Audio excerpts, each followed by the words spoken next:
ನಮಸ್ಕಾರ ಎಲ್ಲರಿಗೂ ಚಕ್ರವರ್ತಿ ಯೂಟ್ಯೂಬ್ ಚಾನಲ್ಗೆ ಸ್ವಾಗತ ಮತ್ತು ಸುಸ್ವಾಗತ. ಸೌಜನ್ಯ ಪರ ಹೋರಾಟಗಾರರಿಗೆ ಚಕ್ರವರ್ತಿ ಮಾಡ್ತಕ್ಕಂಥ ನಮಸ್ಕಾರಗಳು. ಜೊತೆಗೆ ಸಿಜೆಪಿ ಪಾರ್ಟಿಗೂ ಕೂಡ ಒಂದು ಸಲ್ಯೂಟ್, ಮತ್ತೊಂದು ಸೋನಂ ವಾಂಗ್ಚುಕ್ ಕೂಡ ಒಂದು ಸಲ್ಯೂಟ್. ಮತ್ತೊಂದು ಏನಪ್ಪಾ ಅಂದ್ರೆ ದಿಲ್ಲಿಯಲ್ಲಿ ಆ ಹೊಡೆತಗಳಿಗೆ ತಲೆ ಬಾಗದೆ, ಸೋಲದೆ, ಕಂಗೆಟ್ಟದೆ ಹೋರಾಟವನ್ನು ಮಾಡಿ ಧರ್ಮೇಂದ್ರ ಪ್ರಧಾನ್ನ ರಾಜೀನಾಮೆಯನ್ನು ಪಡೆದುಕೊಂಡಿರ್ತಕ್ಕಂಥ ಎಲ್ಲ ಭಾರತದ ಯುವ ಜನತೆಗೆ ಚಕ್ರವರ್ತಿ ಮಾಡ್ತಕ್ಕಂಥ ಒಂದು ದೊಡ್ಡ ಸಲ್ಯೂಟ್. ಎಸ್, ನೀಟ್ ಎಕ್ಸಾಮ್, ಭಾರತದ ಅತ್ಯುನ್ನತ ಪರೀಕ್ಷೆ ನೀಟ್ ಎಕ್ಸಾಮ್ ಲೀಕ್ ಆಯಿತು. ಅದರ ಒಂದು ಹೊಣೆಯನ್ನ ಮುಂಚಿತವಾಗಿನ ಶಿಕ್ಷಣ ಸಚಿವರಾಗಿರ್ತಕ್ಕಂಥ ಧರ್ಮೇಂದ್ರ ಪ್ರಧಾನ್ ಹೊರಬೇಕಾಗಿತ್ತು. ಆದ್ರೆ ಅವ್ರು ಏನು ತಿಳ್ಕೊಂಡಿದ್ರು ಅಂದ್ರೆ BJP ಅಂದ್ರೆ ಭಾಳ ಸ್ಟ್ರಾಂಗ್ ಪಾರ್ಟಿ ಅದ, ಇದ್ರ ವಿರುದ್ಧ ಯಾರು ಹೋರಾಟ ಮಾಡಂಗಿಲ್ಲ, ಎಲ್ಲರೂ ಕೂಡ ನರೇಂದ್ರ ಮೋದಿಗೆ ಅವ್ರು ಹೆದರ್ತಾರ, ಅಮಿತ್ ಶಾಗೆ ಹೆದರ್ತಾರ, ಯಾರು ಕೂಡ ಹೋರಾಟ ಮಾಡಕ್ಕೆ ಇಳಿಯೋದಿಲ್ಲ, ನನ್ನ ಸ್ಥಾನ ಭದ್ರವಾಗಿರ್ತದೆ, ನಾನ ರಾಜ ನಾನ ಪ್ರಜೆ ತಂದು ಯಾರು ತಿಳ್ಕೊಂಡಿದ್ರು ಧರ್ಮೇಂದ್ರ ಪ್ರಧಾನ್ ತಿಳ್ಕೊಂಡಿದ್ದ. ಆದರೆ ಈ ದೇಶದಲ್ಲಿ ಹೋರಾಟದ ಗುಣ ಬಹಳದ. ಭಗತ್ ಸಿಂಗ್, ಸುಭಾಷ್ ಚಂದ್ರ ಬೋಸ್, ಲಾಲ್ ಬಾಲ್ ಪಾಲ್, ಚಂದ್ರಶೇಖರ್ ಆಜಾದ್, ಎಂತೆಂಥವ್ರು ಸಂಗೊಳ್ಳಿ ರಾಯಣ್ಣ, ಕಿತ್ತೂರು ರಾಣಿ ಚೆನ್ನಮ್ಮ, ಝಾನ್ಸಿ ರಾಣಿ ಲಕ್ಷ್ಮೀಬಾಯಿ, ಎಂತೆಂಥವರು ಹೋರಾಟವನ್ನು ಮಾಡಿದ್ದಾರೆ. ಹೋರಾಟದ ಗುಣ ನನ್ನ ದೇಶದ ನೆಲದಲ್ಲಿದ. ಅದು ಧರ್ಮೇಂದ್ರ ಪ್ರಧಾನ್ ಗೊತ್ತದನೋ ಅಥವಾ BJPಗೆ ಗೊತ್ತದನೋ ಇಲ್ಲೋ ಅದು ನನಗೆ ಗೊತ್ತಿಲ್ಲ. ಅವರು ಮೂಢನಂಬಿಕೆಯಲ್ಲಿ ತೇಲಾಡ್ತಾ ಇದ್ರು. ಅಂಥದ್ರಲ್ಲಿ ಎಷ್ಟೋ ವಿದ್ಯಾರ್ಥಿಗಳು ಆತ್ಮಹತ್ಯೆಯನ್ನು ಮಾಡಿಕೊಂಡ್ರು.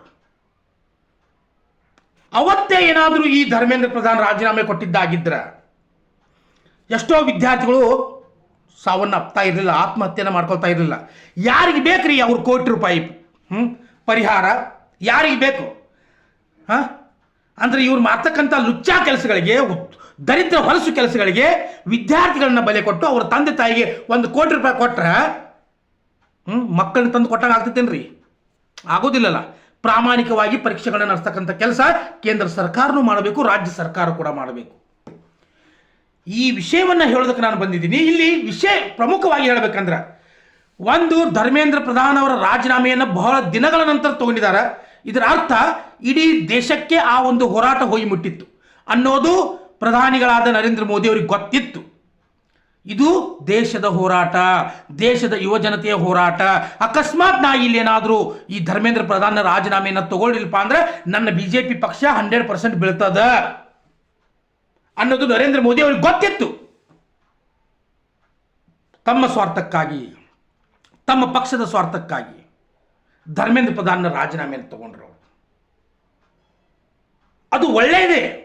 ಮತ್ತೊಂದು ಕಡೆಯಿಂದ ವಿಚಾರ ಮಾಡಿದ್ರೆ BJP CJPಗೆ ಶರಣಾಗತರಾದರು, ವಾಂಗ್ಚುಕ್ ಅವರಿಗೆ ಶರಣಾಗತರಾದರು, ನರೇಂದ್ರ ಮೋದಿ ಅವರು ಈ ದೇಶದ ಯುವ ಜನತೆಗೆ ಶರಣಾಗತರಾದರು. ಆದರೆ ಇವ್ರ ಪ್ರೀ ಪ್ಲ್ಯಾನ್ ಏನಿರ್ತದಪ್ಪ ಅಂದ್ರೆ, ಒಬ್ಬ ವ್ಯಕ್ತಿಯಿಂದ ಪಕ್ಷವನ್ನು ಹಾಳು ಮಾಡ್ಕೊಳ್ಳೋದಿಲ್ಲ, ಒಬ್ಬ ವ್ಯಕ್ತಿಯಿಂದ ದೇಶದ ಜನತೆಯ ಮುಂದೆ ನಾವು ಹಾಳಾಗಬಾರ್ದು. ಯಾಕಂದ್ರೆ ನಮ್ಮ ಇನ್ನೂ ಭಾಳ ದೊಡ್ಡ ದೊಡ್ಡ ಕೆಲಸಗಳದಾವ. ಈ ಒಂದು ಸಣ್ಣ ಕೆಲಸದಿಂದ ಅವ್ರು ತಿಳ್ಕೊಂಡಿದ್ದಾರೆ, ಅವ್ರ ಪ್ರಕಾರದ ಸಣ್ಣ ಕೆಲಸ, ಇದರಿಂದ ನನ್ನ ಪಕ್ಷಕ್ಕೆ ನಾಶ ಆಗಬಾರ್ದಂತ ಧರ್ಮೇಂದ್ರ ಪ್ರಧಾನ್ ಅವರು ರಾಜೀನಾಮೆ ತಗೊಂಡ್ರು. ಇದ್ರ ತಾಕತ್ತು ಯಾರಿಗೆ, ಇದು ಶ್ರೇಯಸ್ಸು ಯಾರಿಗೆ ಸಲ್ತದಪ್ಪ ಅಂದ್ರೆ ಭಾರತದ ಯುವ ಜನತೆಗೆ, ಭಾರತದ ಯುವ ಜನತೆಗೆ. ಮತ್ತೊಂದು, ಇದರ ಜೊತೆಗೆ ಅವನು ಯಾವನೋ ಕರ್ನಾಟಕದಲ್ಲಿ ಯುವ ಬ್ರಿಗೇಡ್ ಅಂತ ಮಾಡ್ಕೊಂಡಿದ್ದಲ್ಲ, ಯುವ ಜನತೆಗೆ ಸಪೋರ್ಟ್ ಮಾಡ್ತಕ್ಕಂಥವನು ಯುವ ಬ್ರಿಗೇಡ್. ಯಾರವನು? ಯಾವ ರೀತಿ ಧರ್ಮೇಂದ್ರ ಪ್ರಧಾನ್ ರಾಜೀನಾಮೆಯನ್ನ ಅಲ್ಲಿ ತಗೊಂಡ್ರಲ್ಲ ನರೇಂದ್ರ ಮೋದಿ ಅವರು, ಕರ್ನಾಟಕದ ನ್ಯಾಯಾಲಯ, ಉಚ್ಚ ನ್ಯಾಯಾಲಯ ಏನು ಮಾಡ್ಬೇಕಪ್ಪ ಅಂದ್ರೆ ಈ ಚಕ್ರವರ್ತಿ ಸೂಲಿಬೇಲೆಯನ್ನ ಗಡಿಪಾರು ಮಾಡಬೇಕು. ಇಲ್ಲಿ ಚಕ್ರವರ್ತಿ ಸೂಲಿ, ಯಾಕಂದ್ರೆ ಈ ಚಕ್ರವರ್ತಿ ಸೂಲಿಬೇಲೆ ಯುವ ಬ್ರಿಗೇಡ್. ಎಂತ ಯುವ ಬ್ರಿಗೇಡ್ ಅಂತ, ಯುವ ಬ್ರಿಗೇಡ್ ಅಂತ ಅಲ್ಲಿ ಜಂತರ್ ಮಂತರ್ನಾಗ ಎಲ್ಲ ಯುವಕರನ್ನ ಹೋರಾಟ ಮಾಡಕತ್ತಿದ್ರು. ಕೇವಲ ಕಾಕ್ರೋಚ್ ಪಾರ್ಟಿ ಅನ್ನೋದು ಕೇವಲ ಹೆಸರು ಮಾತ್ರ. ಅದರಲ್ಲಿ ಇರ್ತಕ್ಕಂಥವ್ರು ಪ್ರತಿಯೊಬ್ಬರಿಗೂ ಕೂಡ ಯುವಕರೇ, ವಿದ್ಯಾರ್ಥಿಗಳೇ, ಉದ್ಯೋಗ ಆಕಾಂಕ್ಷಿಗಳೇ. ನೀನಂತ ಬಂಡಲ್ ರಾಜ್ಕುಮಾರ್ ಯಾರು ಇರಲಿಲ್ಲ ಅಲ್ಲಿ. ನಿನ್ನಂಗ ಸ್ವಾಮಿ ವಿವೇಕಾನಂದರ ಹೆಸರು ಹೇಳ್ಕೊಂಡು ಹೊಟ್ಟೆ ತುಂಬಿಸ್ಕೊಳ್ಳಂತ, ಆಮೇಲೆ ಹೊಟ್ಟೆ ತುಂಬಿಸ್ಕೊಂಡು ಸ್ವಾಮಿ ವಿವೇಕಾನಂದರನ್ನ ಕಾಲಿಂದ ಒದೆಯುವಂತ ನೀನಂತ ನೀಚುಗಳು ಯಾರು ಇರಲಿಲ್ಲ ಅಲ್ಲಿ. ಭಾರತೀಯ ಸೇನೆ ಹೆಸರನ್ನು ಬಳಸಿ ಹೊಟ್ಟಿ ತುಂಬಿಸ್ಕೊಂಡ ಭಾರತೀಯ ಸೇನೆ ನಷ್ಟ ಆದರೂ ಅದ್ರ ಬಗ್ಗೆ ಮಾತಾಡಿರ್ತಕ್ಕಂಥ ನಿನ್ನಂಥ ನೀಚ ಬುದ್ಧಿವಂತ ಅಂಥವ್ರಲ್ಲಿ ಯಾರು ಇಲ್ಲ ಚಕ್ರವರ್ತಿ ಸೂಲಿಬೆಲೆ. ಯುವ ಬ್ರಿಗೇಡ್ ಅಂತ ನಿನ್ನನ್ನು ಮೊದಲು ಗಡಿಪಾರು ಮಾಡಬೇಕಿಲ್ಲ. ಯಾಕಂದ್ರೆ ನೀನು ಕಾಂಗ್ರೆಸ್ ಜನತಾ ಪಾರ್ಟಿಯನ್ನು ಹಿಯಾಳಿಸಿ ಮಾತಾಡಿ. ನೀನು ಯಾವುದೋ ಒಂದು ಜಿರಳೆ ಪಾರ್ಟಿ ಅಂತ ನರೇಂದ್ರ ಮೋದಿ ಅವರ ಒಂದು ರೋಮನ್ ಕೂಡ ಅಳ್ಳಾಡ್ಸೋಕ್ಕಾಗೋದಿಲ್ಲ. ರೋಮ ಅಳ್ಳಾಡ್ಸೋದು ಅರ್ಥ ಅಲ್ಲ, ಎಲ್ಲನೂ ಅಳ್ಳಾಡಿಸ್ಬಿಟ್ಟಿದ್ದಾರೆ. ಈಗ ರೋಮ ಅಳ್ಳಾಡ್ಸೋದಲ್ಲ, ಎಲ್ಲನೂ ಅಳ್ಳಾಡಿಸ್ತಾರೆ. ಬಿಜೆಪಿಯ ತಳಬುಡ ಎಲ್ಲ ಅಲ್ಲಿಗಾಡೈತಿ. ಈಗ ಮುಂದಿನ ಚುನಾವಣೆಗೆ ನೋಡ್ತಾ ಇರು. ಚಿನ್ನದ ರಸ್ತೆ ಅಲ್ಲ, ಬೇರೆನಾಗ್ತದೆ ಮುಂದಿನ ಚುನಾವಣೆಗೆ. ಆದರೆ ಈ ಚಕ್ರವರ್ತಿ ಸೂಲಿಬೆಲೆಯ ಇವನನ್ನು ಮೊದಲು ಏನು ಮಾಡಬೇಕಪ್ಪ ಅಂದ್ರೆ ಗಡಿಪಾರು ಮಾಡಬೇಕು. ಇನ್ಸ್ಟಾಗ್ರಾಮ್ ಬಗ್ಗೆ ಮಾತಾಡಿದಲ್ಲ ಚಕ್ರವರ್ತಿ ಸೂಲಿಬೆಲೆ. ನೀನು ಇನ್ಸ್ಟಾಗ್ರಾಮ್ ಅದು ಅಮೇರಿಕಾದವರು ಬಿಜೆಪಿ ಪಕ್ಷವನ್ನು ಹೆಂಗಾದ್ರೂ ಮಾಡಿ ತೆಗೆದು ಹಾಕಬೇಕು ಅನ್ನೋ ಪ್ಲಾನ್ ನಡೆಸ್ಯಾರ. ಅದಕ್ಕೆ CJPಯ ಚಳುವಳಿಗಳನ್ನು ಇನ್ಸ್ಟಾಗ್ರಾಮ್ದಲ್ಲಿ ಹೈಪ್ ಮಾಡ್ತಾ ಇದ್ದಾರೆ ಅಂತ ಹೇಳಾಕತ್ತಿದ್ದಲ್ಲ ನಾಚಿಕಿಲ್ಲದ ಚಕ್ರವರ್ತಿ ಸೂಲಿಬೆಲೆ. ಅದೇ ನರೇಂದ್ರ ಮೋದಿ ಇನ್ಸ್ಟಾಗ್ರಾಮ್ದಲ್ಲಿ ಬಂದ್ರಲ್ಲ, ಮೈ ಡಿಯರ್ ಫ್ರೆಂಡ್ಸ್ ಬಂದ್ರಲ್ಲ, ಅದು ಮಿಲಿಯನ್ ಗಟ್ಟಲೆ ಹೋಯ್ತಲ್ಲ. ಅದನ್ನು ಯಾರು ಮಾಡಿದ್ರು? ಅಮೇರಿಕಾದವ್ರು ಮಾಡಿದ್ರು ಏನು ಪಾಕಿಸ್ತಾನದವ್ರು ಮಾಡಿದ್ರು? ಯಾರು ಮಾಡಿದ್ರು? ಇಂಡೈರೆಕ್ಟ್ಲಿ ನೀನೊಬ್ಬ ಪಾಕಿಸ್ತಾನಿ ಇರಬೇಕು. ನೀನು ಚಕ್ರವರ್ತಿ ಸೂಲಿಬೆಲೆ ಇಂಡೈರೆಕ್ಟ್ಲಿ ಮಾತಾಡ್ತೀಯ. ನೀನೊಬ್ಬ ಪಾಕಿಸ್ತಾನಿ ಇರಬೇಕು ನೀನು. ಹೌದು, ಯಾಕಂದ್ರೆ ಈ ನರೇಂದ್ರ ಮೋದಿ ಅವರು ಇನ್ಸ್ಟಾಗ್ರಾಮ್ನಲ್ಲಿ ಮಾತಾಡಿದ್ರಲ್ಲ, ಅವ್ರಿಗೇನಂತ ಹೇಳ್ತೀನಿ ನೀನು? ಅದ್ರ ಬಗ್ಗೆ ಸ್ವಲ್ಪ ಏನಾದರೂ ಮಾತಾಡಲ್ಲ.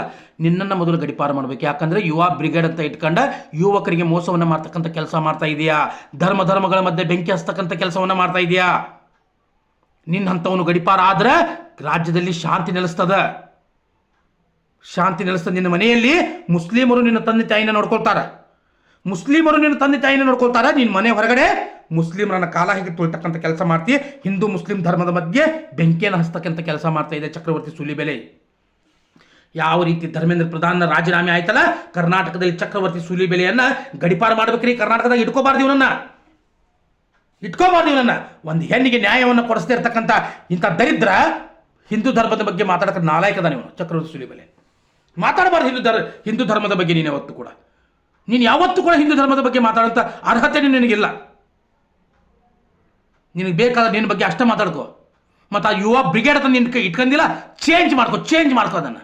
ಇಲ್ಲಾಂದ್ರೆ ಒಂದಲ್ಲ ಒಂದು ದಿನ ಕರ್ನಾಟಕದ ಯುವ ಬ್ರಿಗೇಡ್ ಎಲ್ಲ ಕುಡ್ಕೊಂಡು ನಿನ್ನ ಚೇಂಜ್ ಮಾಡಿಬಿಡ್ತಾರೆ. ಇದನ್ನು ನೆನಪಿಟ್ಕೋ ಚಕ್ರವರ್ತಿ ಸೂಲಿಬೆಲೆ. ಅರ್ಥ ಆಯ್ತಲ್ಲ? ಕಾಕ್ರೋಚ್ ಜನತಾ ಪಾರ್ಟಿ ಇರಲಿ, ಯಾವುದೇ ಇರಲಿ, ತಪ್ಪು ನಡೆದಿದ್ದಾದರೆ ಒಂದು ಸಲ ವಿದ್ಯಾರ್ಥಿಗಳ ಶಕ್ತಿ, ಸ್ಟೂಡೆಂಟ್ ಪವರ್ ಅನ್ನೋದು ಹೊರಗಡೆ ಬಂತಂತ ತಿಳ್ಕೊ. ನಿಮ್ಮಂಥ ಲುಚ್ಚಾಗಳೆಲ್ಲ ಬೀದಿ ನಾಯಿ ಆಗೋದು ತಪ್ಪಂಗಿಲ್ಲ. ಇದನ್ನು ನೆನಪಿಟ್ಕೊ ನೀನು. ಸ್ಟೂಡೆಂಟ್ ಪವರ್ ಭಾಳ ಕೆಟ್ಟದ ಇಲ್ಲಿ. ಅರ್ಥ ಆಯ್ತಲ್ಲ? ನಾನು ಕೂಡ ಸ್ಟೂಡೆಂಟನ್ನು. This is last warning Chakravarthy Sulibele. ಮತ್ತೆ ಬರ್ತೀನಿ. ಜೈ ಹಿಂದ್, ಜೈ ಕರ್ನಾಟಕ ಮಾತೆ. Dharmendra Pradhan good boy. See you again. ಬೇಡ, ಯಾವತ್ತು ಬೇಡ. ಬಾಯ್.